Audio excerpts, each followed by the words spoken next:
جیسے کہ پہلے بھی کئی مجالس میں نے مختلف اعمال وظائف وغیرہ آپ حضرات کو بتایا ضرورت کے لیے، اور بزرگوں کا طریقہ رہا ہے بتاتے ہیں وظائف وغیرہ، اس میں کوئی ایسی بات نہیں ہے،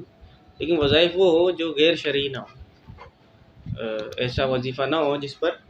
شریعت نے منع کیا، تو بتاتا رہتا ہوں اکثر۔ آج بھی ایک دعا میں آپ کو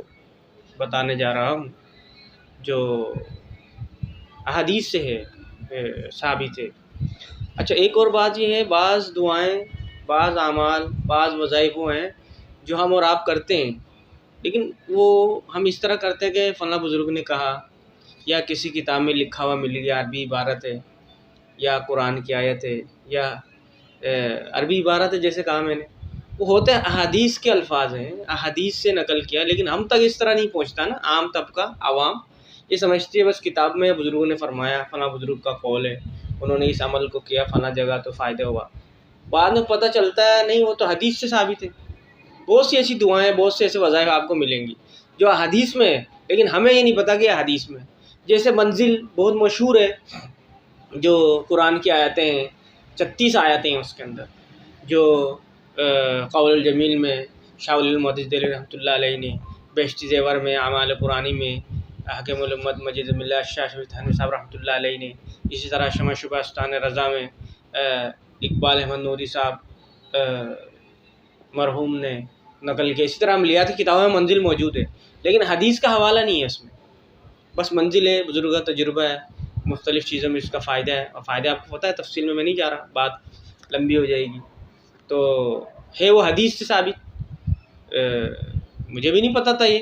جہاں بھی لکھا بزرگوں کا، مجھے روایت ہے بزرگوں کا، بعضوں کو پتہ ہوگا حدیث میں ہے۔ تو ایک مولانا عاشق علیہ بلند شہر رحمۃ اللہ علیہ، دارالعلوم کراچی کے استاد تھے بہت بڑے، حضرت مولانا عاشق علیہ بلند شہری رحمۃ اللہ علیہ، بہت بڑے بزرگ اللہ والے محدث گزرے ہیں۔ ان کی ایک کتاب ہے شیطان سے حفاظت، اس کے اندر میں نے دیکھا کہ یہ پورا تفصیل حوالہ کے ساتھ یہ حدیث ہے، یہ جو منزل پڑھتے ہیں آپ، یہ حدیث ہے۔ مشہور یہ ہے کہ حضرت شیخ الحدیث حضرت مولانا محمد زکریا صاحب رحمۃ اللہ علیہ کے صاحبزادے اور ان کے خاندان والے منزل پڑھا کرتے تھے، ان کی عورتیں، تو حضرت شیخ نے اس کو جمع کیا ایک جگہ، اور جو ہے نا اس کو پڑھنا شروع کر دیا، بتانا مشکل ہوتا تھا تو ہم نے کتابی شکل میں دے دی، تو یہ بات مشہور ہو گئی۔ تو اسی طرح بہت سی چیزیں حدیث، اسی طرح جو میں وظیفہ یا عمل بتانے جا رہا ہوں یہ بھی حدیث سے ثابت ہے، اور حدیث کے ہی الفاظ ہے، اور جو ہے یہ اس کا فائدہ کیا ہے؟ اس کا فائدہ یہ ہے کہ آج کل ویسے ہی بہت ہی حالات عجیب و غریب چل رہے ہیں نا، وہ آدمی گھر سے نکلتے ہوئے موبائل لے کے نکلنے میں ڈر رہا ہے، پیسے جیب میں لے کے نکلتے ہوئے ڈر رہا ہے، اچھی بائک خرید لی نہیں تو اس بائک کو لے کے نکلنے میں ڈر رہا ہے، کیوں بھائی؟ ایسا چھین نہ جائے، موبائل چھین نہ لے، اور جو ہے نا پیسے چھین نہ لے، اور اسی طرح بندوق کے زور پر عورتوں سے زیورات چھین لیے جا رہے ہیں، تو بڑے عجیب و غریب حالات ہیں نا، گھر سے نکلتے ہوئے ڈر لگتا ہے آدمی، گھر سے نکلتے ہوئے پتہ نہیں ہوتا اب میں جا رہا ہوں محفوظ واپس آؤں گا نہیں آؤں گا، تو ان سب کے لیے یہ عمل بہت ہی مجرب ہے، اور اس سونے میں سہاگا یہ چھوٹی سی دعا ہے، لیکن اس کو حضرت مولانا مفتی عبدالرؤف سکروی صاحب داماد برکاتہم جو دارالعلوم کراچی کے مفتی ہیں، انہوں نے اس میں اور بھی دعائیں شامل کر کے ایک بہت ہی بڑی زبردست دعا بنا دی، بہت زبردست عمل بنا دیا، لمبی دعا ہے، اور اس کو آپ کریں۔ اس سے زیادہ ایک واقعہ ہے وہ میں آپ کے سامنے عرض کرتا ہوں، ہو بہو وہی الفاظ میں نقل کر دیتا ہوں جو انہوں نے لکھی ہے حضرت مفتی صاحب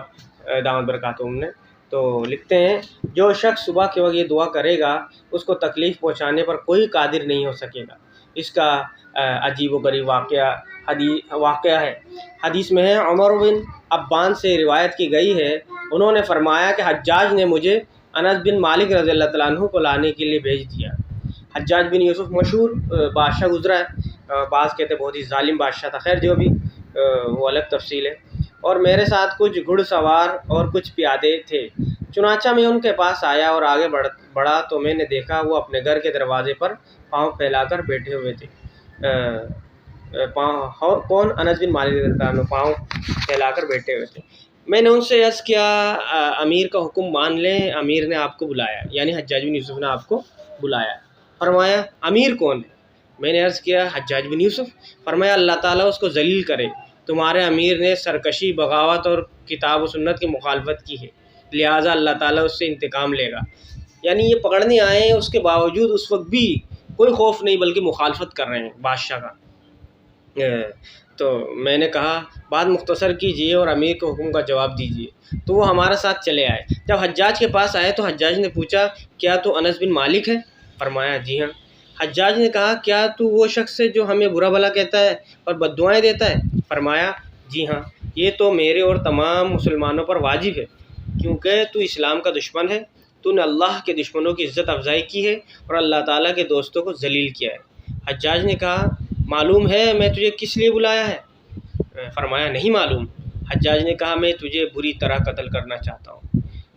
حضرت انس بن مالک رضی اللہ عنہ نے فرمایا اگر میں تیری بات کے صحیح ہونے کا یقین رکھتا تو اللہ کو چھوڑ کر تیری عبادت کرتا اور رسول اللہ صلی اللہ علیہ وسلم کے فرمان میں شک کرتا کہ انہوں نے مجھے ایک دعا سکھائی تھی اور فرمایا تھا جو بھی صبح کے وقت یہ دعا کرے گا اس کو تکلیف پہنچانے پر کوئی شخص قادر نہیں ہو سکے گا اور نہ کسی کو اس پر قدرت حاصل ہو سکتی ہے، اور میں آج صبح یہ دعا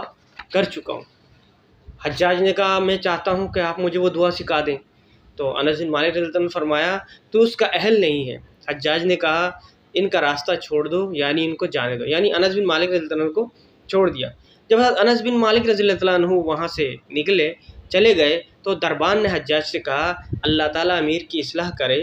آپ تو کئی دنوں سے اس کی تلاش میں تھے، جب آپ نے ان کو پا لیا تو ان کو چھوڑ دیا۔ حجاج کہنے لگا اللہ کی قسم میں نے ان کے کندھے پر 2 شیر دیکھے، جب بھی میں ان سے گفتگو کرتا تھا وہ میری طرف لپکتے تھے جیسے میرے اوپر حملہ کرنا چاہتے ہوں، تو اگر میں ان کے ساتھ کچھ کرتا تو میرا کیا حال ہوتا؟ یعنی ان کو نظر آ رہا تھا کہ ان کے کاندھے پہ 2 شیر ہیں بڑے بڑے، اب وہ کچھ کرنے کا دل میں ارادہ کرتے تو وہ شیر ان پر لپکنے کی کوشش کرتے، پھر وہ ڈر جاتا، یعنی حجاج ڈر جاتا انس بن مالک رضی اللہ عنہ سے۔ پھر جب حضرت انس بن مالک رضی اللہ عنہ کی وفات کا وقت قریب آیا تو انہوں نے وہ دعا اپنے بیٹے کو سکھائی جو درج ذیل ہے۔ آگے دعا ریکارڈنگ میں اس میں آپ لوگوں کو دعا مل جائے گی، وہ موجود ہے، آپ اس کو سن بھی سکتے ہیں اور ریکارڈنگ مل جاتی ہے اور پڑھ بھی سکتے ہیں، اس کتاب میں موجود ہے۔ اور بھی ایک تو ہے بالکل چھوٹی سی دعا انس بن مالک، لیکن یہ جو میں آپ کو بتا رہا ہوں یہ بڑی دعا ہے اور ماشاءاللہ اس کی بڑی افادیت ہے۔ یہاں تک کہ راستے پولیس والا آپ کو تنگ نہیں کرے گا، ٹریفک پولیس تنگ نہیں کرے گا، لٹیرے تنگ نہیں کریں گے، بہت زیادہ اس کے افادیت۔ تو میں آپ لوگوں سے گزارش کرتا ہوں روزانہ اس دعا کو پڑھ لیں، کہیں ڈیوٹی پہ جاتے ہوئے، کام پہ، کسی کام سے جاتے ہوئے بھی ہو، آپ کم سے کم لیٹ ہو رہا ہے نا 7 منٹ سے 8 منٹ لگتا ہے اس دعا کو پڑھنے میں، آپ اس دعا کو پڑھ کے گھر سے نکلیں، ایسے نہ نکلیں بلکہ پڑھ کے نکلیں، انشاءاللہ آپ خود دیکھیں گے اس کا بہت زیادہ فائدہ ہے۔ اللہ تعالیٰ مجھے بھی آپ کو بھی ان تمام باتوں پر عمل کی توفیق عطا فرمائے۔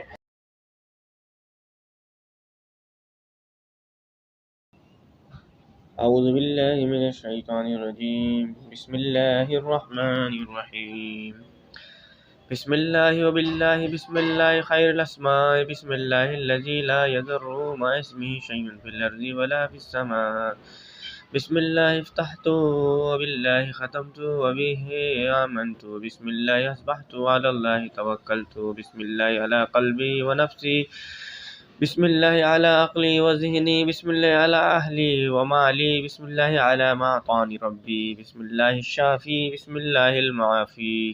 بسم اللہ الوافی، بسم اللہ الذی لا یضر مع اسمہ شیء فی الارض ولا فی السماء وهو السمیع العلیم، هو اللہ ربی لا اشرک بہ شیئا، اللہ اکبر اللہ اکبر اللہ اکبر اللہ اکبر،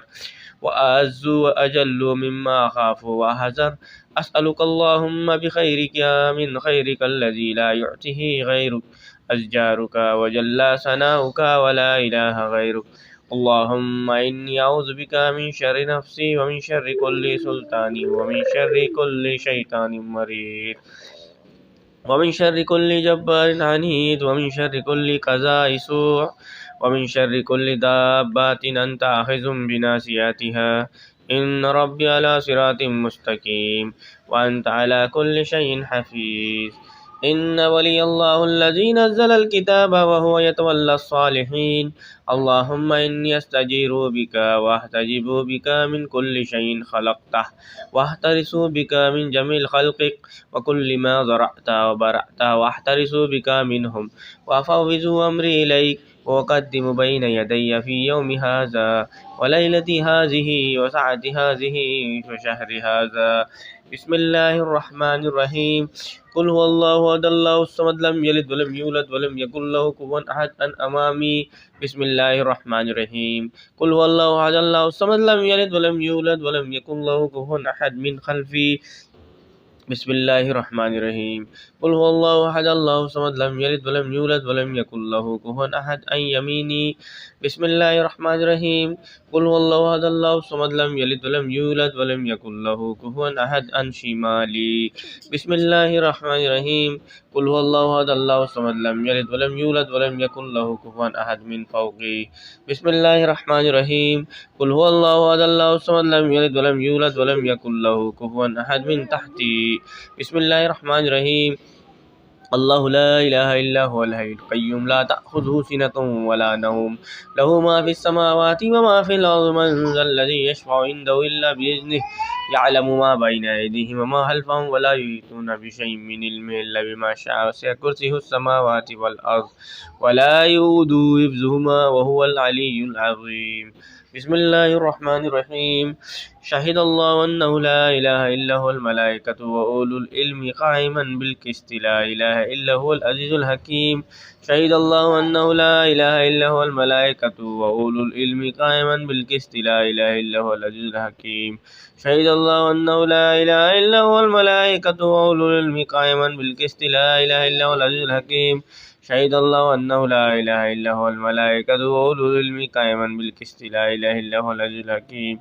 شهد الله أنه لا إله إلا هو الملائكة وأولو العلم قائما بالقسط لا إله إلا هو العزيز الحكيم شهد الله أنه لا إله إلا هو الملائكة وأولو العلم قائما بالقسط لا إله إلا هو العزيز الحكيم شهد الله أنه لا إله إلا هو الملائكة وأولو العلم قائما بالقسط لا إله إلا هو العزيز الحكيم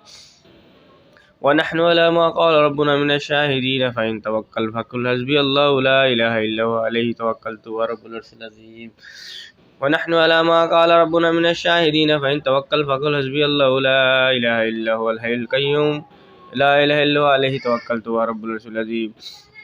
ونحن على ما قال ربنا من الشاهدين فإن تولوا فقل حسبي الله لا إله إلا هو عليه توكلت ورب العرش العظيم ونحن على ما قال ربنا من الشاهدين فإن تولوا فقل حسبي الله لا إله إلا هو عليه توكلت ورب العرش العظيم ونحن على ما قال ربنا من الشاهدين فإن تولوا فقل حسبي الله لا إله إلا هو عليه توكلت ورب العرش العظيم